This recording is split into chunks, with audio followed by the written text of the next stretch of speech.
शिवराज सिंह चौहान सियासत का वो सौम्य और सहज चेहरा हैं जिन्होंने बड़े बड़े काम किए हैं। उनकी सरलता और सहजता आसानी से विरोधियों को भी अपना बना लेती है। शिवराज आम जनता के मुद्दों को कितना समझते हैं, ये उनकी योजनाओं से ही समझा जा सकता है। लाडली लक्ष्मी से लेकर नर्मदा सेवा यात्रा तक उनके हर कदम में आम जनता के कल्याण की भावना ही निहित होती है।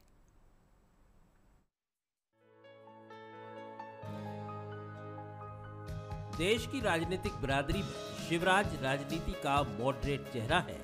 वे ना तो पेशेवर नेता हैं और ना ही मजबूरी से राजनीति में आए हैं। वो तो अपनी जनसेवा की प्रतिबद्धता के कारण ही देश में विकास का पोस्टर बॉय बने हुए हैं।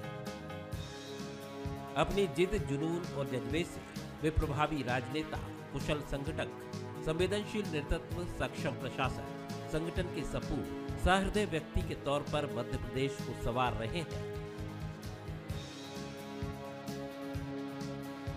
पिछले 15 साल से मध्य प्रदेश में सत्ता का एक ही चेहरा है, शिवराज सिंह चौहान।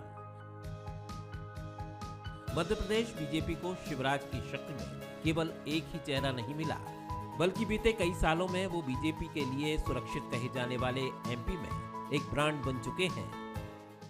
देखिए, इच्छा शक्ति चाहिए जी। प्राथमिकता क्या है आपकी, ये तय करना पड़ेगा। पूर्ववर्ती सरकार ने, श्री कमलनाथ जी ने सब बंद कर दी थी जी। अनेकों योजनाएं इसी नाम पे, विकास का नहीं, पैसे नहीं है, पैसे नहीं है, पैसे नहीं है।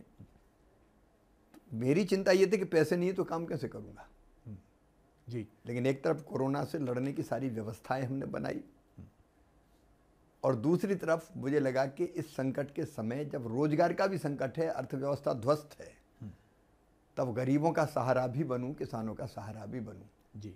जिंदगी बोझ ना बने लोगों के लिए।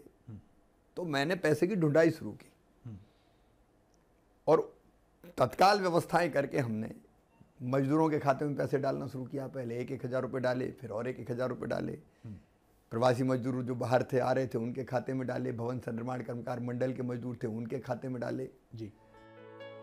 बीजेपी शासित दूसरे राज्यों के मुख्यमंत्रियों के मुकाबले Shivraj Singh Chouhan low profile CM के तौर पर गिने जाते हैं। लो प्रोफाइल इन मायनों में कि बीजेपी की अंदरूनी राजनीति में भी उन्हें जब जिस भूमिका में रखा गया, शिवराज कभी उससे बाहर नहीं आए। उनकी सामाजिक छवि को और मजबूत किया नर्मदा सेवा यात्रा ने।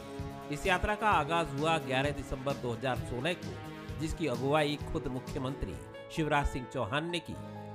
नर्मदा की अब तक बहुत यात्राएं हो चुकी हैं, लेकिन वो अब तक नर्मदा के प्रति आस्था तक सीमित रही। ये पहला मौका था जब प्रदेश के मुखिया ने नर्मदा परिक्रमा की, नर्मदा को बचाने के लिए, लोगों को जागरूक करने के लिए। सारा संत समाज कह रहा है और वो हमसे ये कह रहा है कि नशा नाश की जड़ है। ये दारू कई चीजों की नाश करने की जड़ है। लेकिन मैं प्रार्थना कर रहा हूं कि नशा मुक्ति का अभियान पूरे मध्य प्रदेश में चलेगा। उसके पहले चरण के रूप में नर्मदा जी के दोनों तटों पर 5-5 किलोमीटर दूर की दारू की सब दुकानें 1 अप्रैल से बंद कर दी जाएगी। 1 अप्रैल से ये दारू की सागर की दुकान भी बंद। प्रदेश के विकास के लिए मुख्यमंत्री शिवराज सिंह चौहान सामाजिक कार्यों को तवज्जो देते आए हैं। लाडली लक्ष्मी जैसी योजनाओं में बेटियों की फिक्र और तीर्थ दर्शन जैसी योजनाओं में बुजुर्गों की परवाह और नर्मदा सेवा यात्रा के जरिए वो पूरे प्रदेश की जीवनदायिनी नर्मदा के संरक्षण के लिए लोगों को जागरूक करते रहे हैं। जाहिर है, नर्मदा सेवा यात्रा ने भी शिवराज को एक राजनेता से ज्यादा जननेता के तौर पर मजबूती से स्थापित किया। Bureau report.